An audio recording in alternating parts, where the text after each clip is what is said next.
Let me ask you something. If you woke up tomorrow and lost everything, your job, your money, your assets, and your life reset back to zero, but you still kept one thing, all the knowledge, experience, and mindset you have right now, how fast would you become wealthy again? Your answer to that question reveals almost everything about your financial future. It matters more than the amount of money sitting in your bank account today. For some people, the answer is pretty fast. A few years, maybe even a few months. But for others, the honest answer is probably never. They'd end up stuck exactly where they started. And the difference between these two groups has nothing to do with luck, or where they came from, or how much money they once had. Everything comes down to one and only one thing: their mindset. Let me break down how these mental settings quietly determine whether we build wealth or stay stuck. When we carry the belief that money is hard to make, we naturally choose the toughest, most exhausting paths, and sometimes even reject easier opportunities because they seem too good to be true. And when we carry the belief that wealth is only for the lucky, what happens? A great investment opportunity shows up, a friend invites us into a business, or a new idea pops into our mind, and we tell ourselves, "That's not for me. I'm not the lucky type." And just like that, we shut the door on our own future. Do you see the pattern? We're not consciously sabotaging our finances. Our core beliefs are doing it for us. Meanwhile, wealthy people think in a completely different way. They weren't born with that mindset. They built it, shaped it, and protected it over time.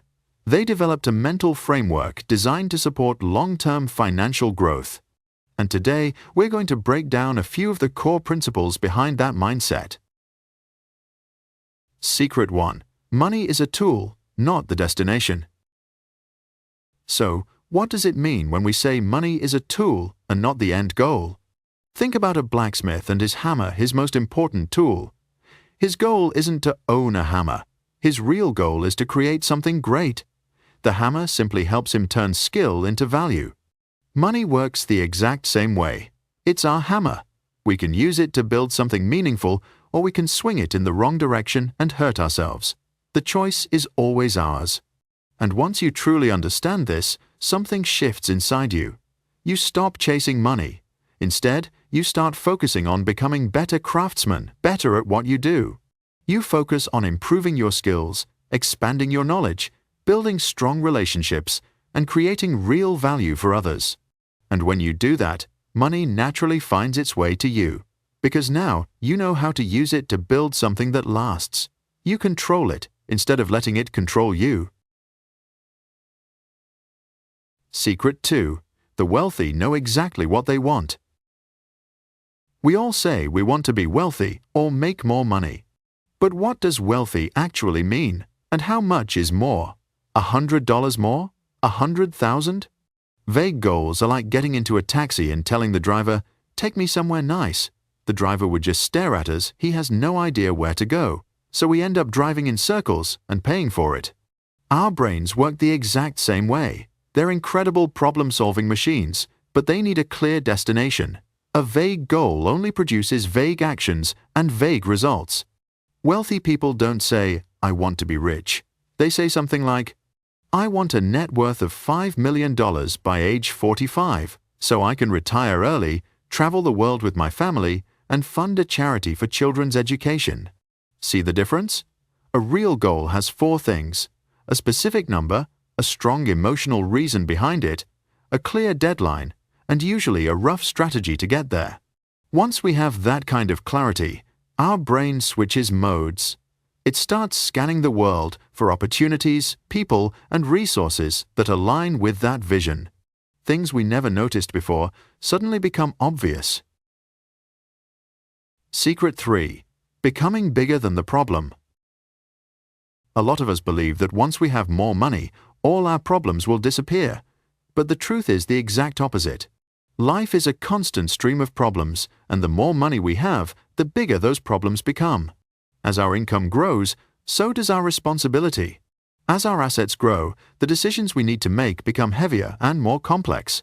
As our business grows, the risks we face multiply. And when we avoid challenges, we're also avoiding growth. When we fear risk, we turn away from opportunity. We stay stuck at the same level because we refuse to take the tests required to move up. People with a wealth mindset think differently. They don't see problems as obstacles, they see them as evidence of progress. That's why wealthy people don't run away from problems. They seek out bigger problems to solve. And they understand one universal principle. Our income is directly proportional to the size of the problems we solve. Solve a small problem for one person and you'll earn a small paycheck. Solve a massive problem for millions of people and you'll build real wealth. So instead of wishing for an easy life, we should wish for the strength to handle a challenging one, because it's inside those challenges that our greatness is formed. So, how do we start upgrading this mental operating system starting today? We don't need anything dramatic, just 3 small steps done consistently. Step 1. Build a mindset of enough. I know, it sounds a little cliché. I used to think so too, but here's the science behind it. Our brains can't focus on scarcity and abundance at the same time. When we complain about what we don't have, our minds shift into scarcity mode. All we can see are problems, risks, and limitations. But when we practice gratitude for our financial situation, even in the smallest, most modest ways, we start shifting our internal frequency from "I don't have enough" to "I already have something to build from." And in that state, we finally begin to notice opportunities we used to overlook. For example, instead of thinking, "I worked all month and barely have anything left," try shifting it to, "Even if it's not much, I'm not in debt, I can still take care of myself." Or if your bank balance is low, you might say, "At least I still have enough to get through the next few days, and I have a job that brings in consistent income." Step 2. Level up your financial knowledge, 10 minutes a day. Let's commit to just 10 minutes of financial learning each day. Today, it might be a simple explanation of what an index fund is. Tomorrow, 10 minutes to understand the difference between assets and liabilities. The next day, 10 minutes on a basic budgeting system. Bit by bit, we're upgrading our financial mindset from the inside out. Just 10 minutes. That becomes more than 60 hours of intentional learning in a year, putting us ahead of 90% of the people around us. Step 3. Invest in ourselves.